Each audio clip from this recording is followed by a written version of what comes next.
আশ্রমে আবার আশ্রমে তো লোকজন হাসপাতালে থাকবি যে কদিন বসে থাকবি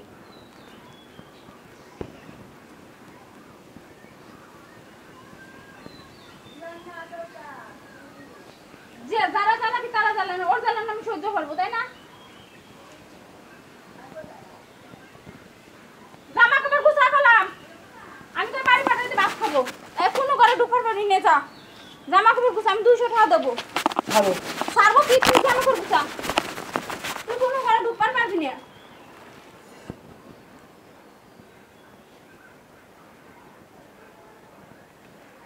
বান্দর হইছে নাকি তুই যে আজকে বাড়ি না যা তোর জন্য তুই সুকুমার মার খাবে আমার হাতে আর পলাশ রাইসকে আমি সেটা ভাঙি দেশ বেশি যাই চিটার বাজার যাই তুই ভাবছিস তোকে বাড়ি আমি চিনি না আজকের বাদ খাই ছেড়ে দেবেন এই পলাশ রে তুই চিনিস না গুগো দেখছিস গুগো ফান দেশ না আর ফান দেখাই ছেড়ে দেবেন দেশ কেন না দাঁড়া আমি সুকুমারের ফোন দিতেছি ওর ব্যাংকের কামের কুস্তি মারবো তোর আগে বাড়ি পাঠাবো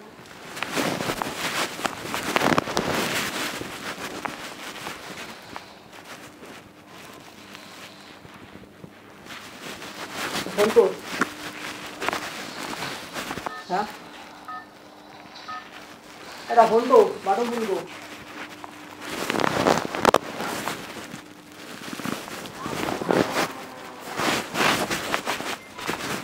ফোন দিন